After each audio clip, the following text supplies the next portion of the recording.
Hello students, तो आज हम लोग बात करेंगे मैथमेटिक्स फोर्थ में काई स्क्वायर टेस्ट का नेक्स्ट पार्ट। इसके पहले वाले लेक्चर में हमने बात करा था काई स्क्वायर टेस्ट को अप्लाई कैसे करते हैं फॉर द सिंपल डेटा। ये भी सिंपल डेटा पर ही बेस्ड है, बट इसमें एक्सपेक्टेड फ्रीक्वेंसी निकालने का तरीका थोड़ा सा बदल जाएगा। तो चलिए हम लोग देखते हैं, बहुत इंपॉर्टेंट पार्ट है, अक्सर इस पे न्यूमेरिकल आते हैं। देखते हैं हम लोग। पहला क्वेश्चन देखिए यहाँ पर, a survey of 800 family with 4 children each. Data are given: number of children, number of families, 0 boys, 4 girls, 32 families, 1 boys, 3 girls, 178 families। इसी तरीके से डिस्ट्रीब्यूशन आपका दिया हुआ है। Test the hypothesis that data are binomially distributed. Means आपको ये test करके बताना है कि ये जो डेटा है वो बाइनोमियल डिस्ट्रीब्यूशन को फॉलो करता है, ठीक है।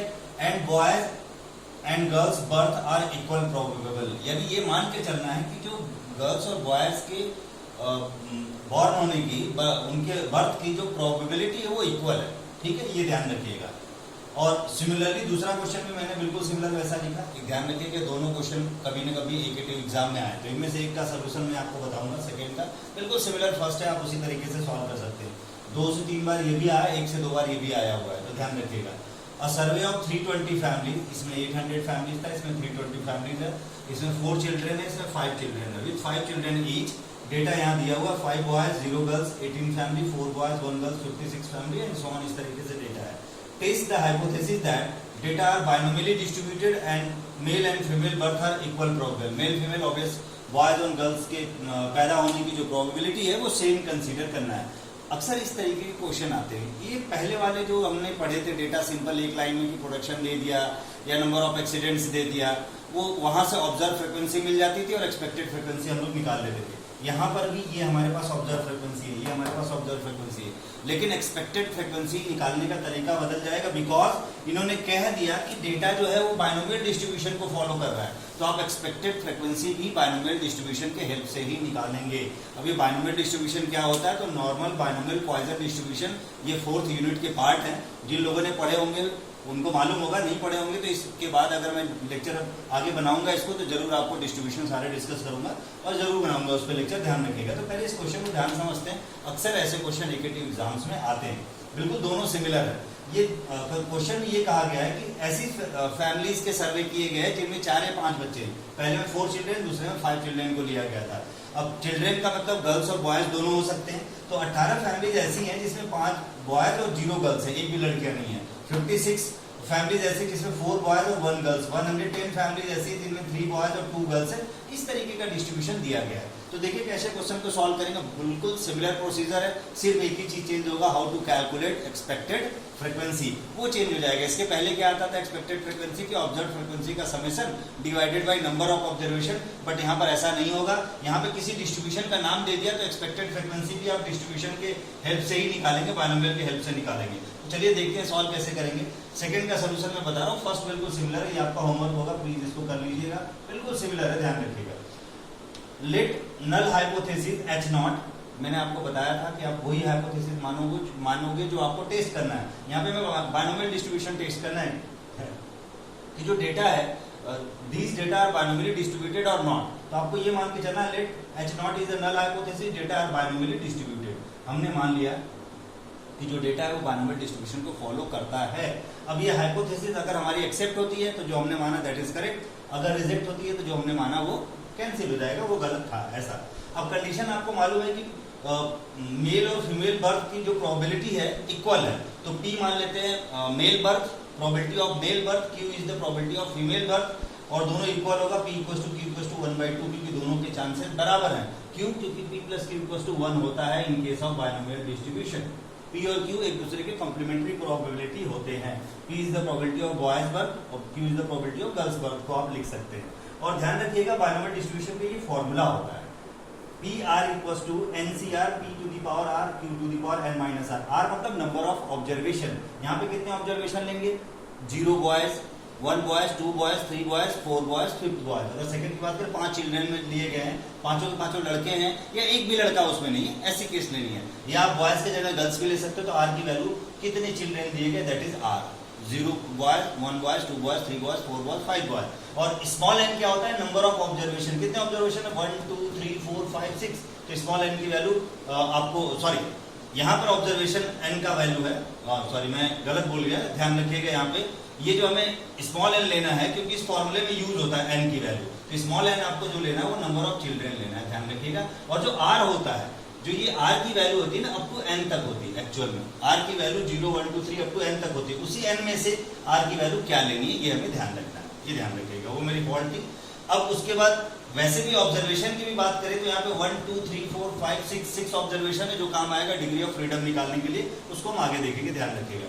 अब बाइनोमियल डिस्ट्रीब्यूशन का फॉर्मूला ये होता है NCR p to the power r q to the power n minus r, p और q ऑलरेडी आपको बताया जा चुका है। n क्या है, टोटल नंबर ऑफ कितने चिल्ड्रन लिए गए हैं वो, r क्या उसमें से एक लेना, दो लेना, तीन लेना, ऐसा चूज करना, दैट इज r। और NCR कॉम्बिनेशन का formula NCR equals two factorial n factorial r factorial n minus r, ये आप 12th में पढ़ चुके हैं, बिल्कुल इसी फॉर्मूले में रखेंगे, अपने आप वैल्यू आ जाएगी। अब इसी फॉर्मूले के हेल्प से एक्सपेक्टेड फ्रीक्वेंसी निकलेगी बिकॉज ये बाइनोमियल डिस्ट्रीब्यूशन का फॉर्मूला है। एक टर्म मैंने कैपिटल N यहाँ मल्टीप्लाई क्यों किया, जब भी किसी डिस्ट्रीब्यूशन को किसी ग्रुप पे अप्लाई करना पड़े, किसी एक सेट पे अप्लाई करना पड़े तो सेट का टोटल वैल्यू लिखी जाती है। तो ये एक फैमिली पे अप्लाई हो रहा है, टोटल कितनी फैमिली इसमें दिया हुआ था, ध्यान रखिएगा 320 फैमिलीज, तो कैपिटल N यूज हुआ उसके पॉइंट ऑफ व्यू से कि N की वैल्यू 320 फैमिलीज दिया है। इस वाले क्वेश्चन में 800 फैमिली यूज करेंगे। अगर मान लीजिए फैमिली या ग्रुप के बात नहीं करते तो ये कैपिटल N यहाँ यूज नहीं होता, खाली यही फॉर्मूला यूज होता, ये वाला NCR p power r p power n minus r। चलिए देखते हैं, एक्सपेक्टेड फ्रीक्वेंसी निकालेंगे 1 by 1। Probability r equals to 5, 5 का मतलब हो गया कि 5 बच्चों में से पांचों के पांचों बॉयज है, पांचों के पांचों बॉयज है, ठीक है। तो 325 सी वाइड बिल्कुल यहाँ रखेंगे, r की वैल्यू भी 5, n की वैल्यू तो मैक्सिमम 5 चिल्ड्रन है वो तो रहेंगे रहेंगे। 1 by 2 टू द पावर 5 क्योंकि p की वैल्यू भी 1 by 2 है, q की वैल्यू भी 1 by 2 है, और यहाँ पे आता है n माइनस r, n की वैल्यू भी 5 लिया गया और r की वैल्यू भी 5 लिया गया, 5 माइनस 5 0, q पावर 0 उसकी वैल्यू 1, सॉल्व करेंगे 10 फैमिलीज आएगा। सिमिलरली अब r इक्वल्स टू 4 बॉयज, अभी क्या लिया गया 5 बॉयज, अब लिया गया 4 बॉयज, और टोटल चिल्ड्रन कितने n मतलब 5, तो यहाँ पर सेम फॉर्मूला 320 फैमिली के लिए 5c4 1 by 2 to the power 4 1 by 2 to the power 5 minus 4, बिल्कुल इसी फॉर्मूले में बार बार रखते चले जाएंगे। इस फॉर्मूले में r की वैल्यू एक बार 5, एक बार 3, एक बार 2, एक बार ऐसे लेना है, 5 4 3 2 1 और 0, अपने आप सारी वैल्यू आ जाएगी।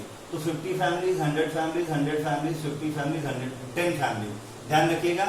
E6 का मतलब when r equals to 0, r equals to 0 का मतलब ऐसी फैमिली जिसमें एक भी बॉयज नहीं है, यानी पांचों की पांचों क्या हुई, गर्ल्स हुई।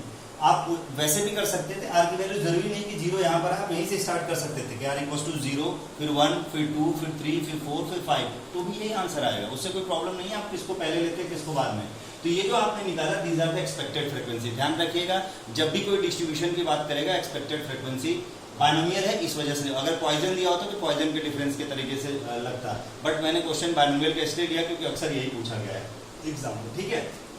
ओके, अब टेबल हम लोग बनाएंगे। Number of children 5 boys 0 girls 4 boys 1 girl 3 boys 2 girls 2 boys 3 girls 1 boys 4 girls 0 boys 5 girls. कितनी फैमिलीज में, 18 फैमिलीज ऐसी है, 56, बिल्कुल यही वाला टेबल है, 18 56 110 88 48 यहाँ पे हमने लिख लिया। ये हमारी ऑब्जर्व फ्रीक्वेंसी है। ऑब्जर्व का मतलब सर्वे में देखा गया था कि 18 फैमिलीज ऐसी जिसमें 5 बॉयज और 0 गर्ल्स हैं, 56 फैमिलीज ऐसी जिसमें 4 बॉयज और 1 गर्ल्स है। अब ये याद रखिएगा ये सारी फैमिलीज वो हैं जिनमें केवल 5 बच्चे, 5 चिल्ड्रन वाली फैमिलीज का सर्वे है, उससे कम या उससे ज्यादा का नहीं है, ध्यान रखिएगा। तो ये टोटल हमारा ऑब्जर्व फ्रीक्वेंसी हो जाएगा क्योंकि वो गिवन है, सम 320। ध्यान रखिएगा जो आप बाइनोमियल डिस्ट्रीब्यूशन अप्लाई करने के बाद एक्सपेक्टेड फ्रीक्वेंसी निकालेंगे उसका सम भी उतना ही आना चाहिए। अगर उतना नहीं आ रहा तो something you are going to wrong, please आप इसको चेक करें कि आप गलत कर रहे हो या सही कर रहे हो। इसका भी देखिए ये फैमिलीज पहले आपका 10 फैमिलीज आया, फिर 50 फिर 100 फिर 100 फिर 50 10 यहाँ पे आपने रख दिया। एक्सपेक्टेड फ्रीक्वेंसी का सम भी निकालेंगे तो 320 आएगा। बिल्कुल पहला वाला क्वेश्चन भी ऐसे ही सॉल्व करेंगे। अब फॉर्मूला लगा देते हैं, observe frequency minus expected frequency का square divided by expected frequency, तो 18 माइनस 10 उसका होल स्क्वायर डिवाइडेड बाय 320 करके सॉल्व करेंगे, ये आ जाएगा और सबका सम निकाल देंगे जैसा कि हम पहले करते आ रहे थे। अब ये जो value I this is the value of काई स्क्वायर कैलकुलेटेड। काई स्क्वायर कैलकुलेटेड इज 11.96 के आसपास आया, आप देख सकते हैं यहाँ पर 11.96। अब इसको हम काई स्क्वायर टेबुलेटेड से चेक करते हैं कि उससे बड़ा है या छोटा। काई स्क्वायर टेबुलेटेड आपको दिया नहीं है, मैंने इसलिए यहाँ पे नहीं लिखा क्योंकि ये वैल्यू हम लोग पिछले लेक्चर से ही यूज करते आ रहे हैं, ध्यान रखिएगा।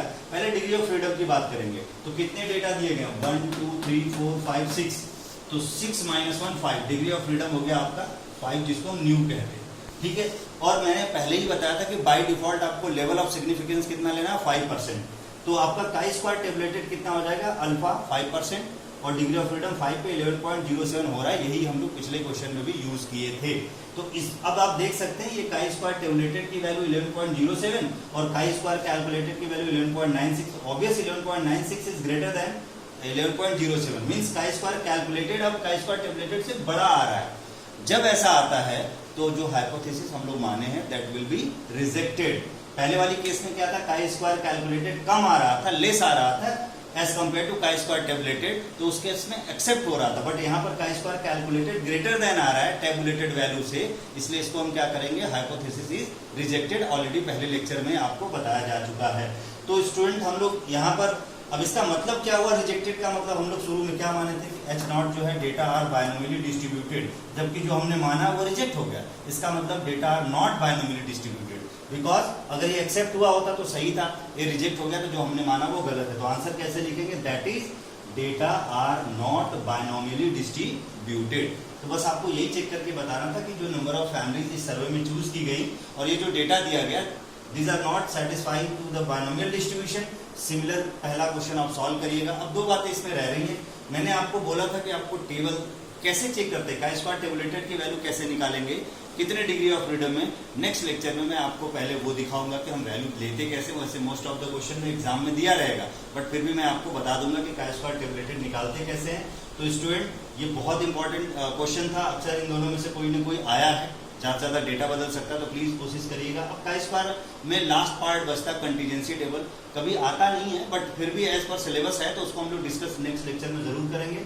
नेक्स्ट लेक्चर में हम लोग बात करेंगे काई स्क्वायर टेस्ट में हम टेबलेटेड वैल्यू कैसे देखते हैं, काई स्क्वायर में कंटीजेंसी टेबल कैसे बनाते हैं और टी टेस्ट क्या होता है उसके बारे में हम लोग बात करेंगे। तो नेक्स्ट वीडियो, आज के वीडियो के लिए इतना ही। नेक्स्ट वीडियो में हम काई स्क्वायर के लास्ट पार्ट और टी टेस्ट के बारे में बात करेंगे। Thank you so much.